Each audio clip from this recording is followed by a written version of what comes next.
Welcome to this special series of debates with candidates running for office in Amimi, Florida.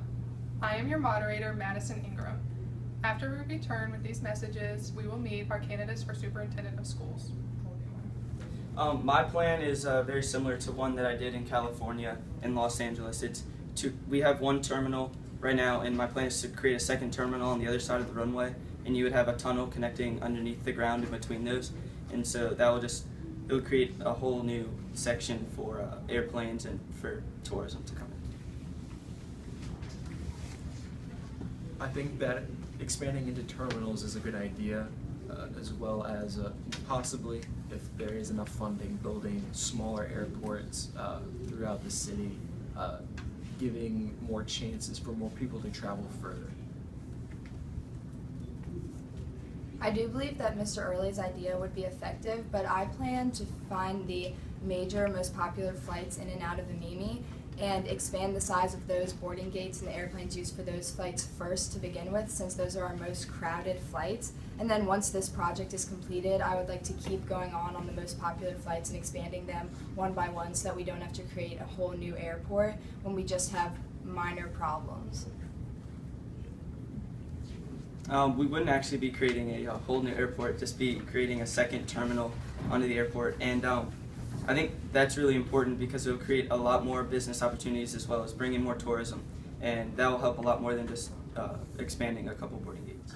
To raise funding in schools, I plan on starting department fundraisers for different departments, and I believe that placing the pressure on these certain departments will help them see that when you do bring in money, it gives more options for them teaching and the students.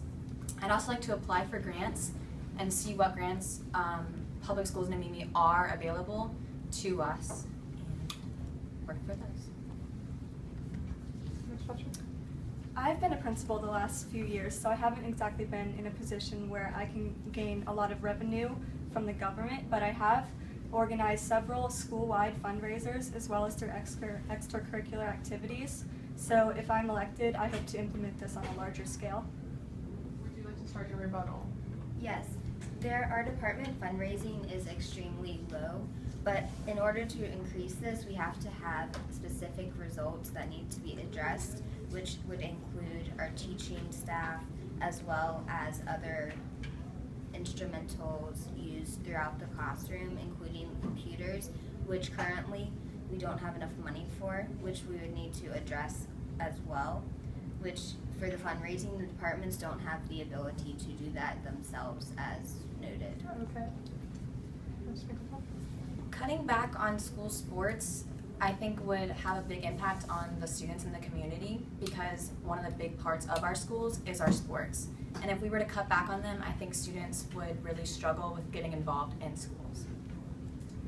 Ms. Fletcher?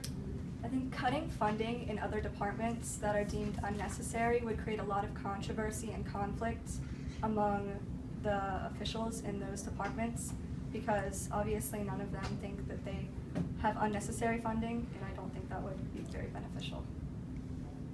Okay. Now, second question goes to you, Ms. Pinkleton. With lack of funding being an issue and not being able to build new schools, how do you propose to improve upon the state of the existing ones? I plan to improve upon the state of existing schools by going to the source in the hallways and seeing how we can really benefit students. So getting opinions from students on which way to interact with them better because the schools are based upon the students' learning styles. Okay. So one policy I plan to implement will require that students that are caught engaging in harmful behavior such as gang activity or substance use on the school premises will have to allot a certain amount of time that depends on the severity of the offense to cleaning up the schools and bettering the facilities. And this policy will help combat adolescent misdemeanor as well as helping to better our schools. And Ms. Andrews? I agree that our schools are not as well kept as they should be, but since we have that funding issue, we need to save up over time to improve significant measures that need to be taken, such as our restrooms that need to be included included so that we don't have a bug issue or anything along those lines. So if we just have our custodial staff include more cleaning of the current buildings and then being able to have better assortments throughout the coming years, which would then help throughout the long run versus just currently. We need to think of the future more than just right now. Absolutely not. I feel like both our areas are still areas of concern for us. I mean, obviously with the growing crime rates as of late, I think we should be putting more money into things such as the fire department or the police force, because obviously they need to be improved to stop the crime rates. And obviously, I don't think it's right to take money from a place that's struggling and put into another place that's struggling, because that wouldn't necessarily be the right thing to do. The money has to come from somewhere else to aid both programs. I would have to agree in saying that both are equally as important, and they're both major issues that we're facing right now in Mimi.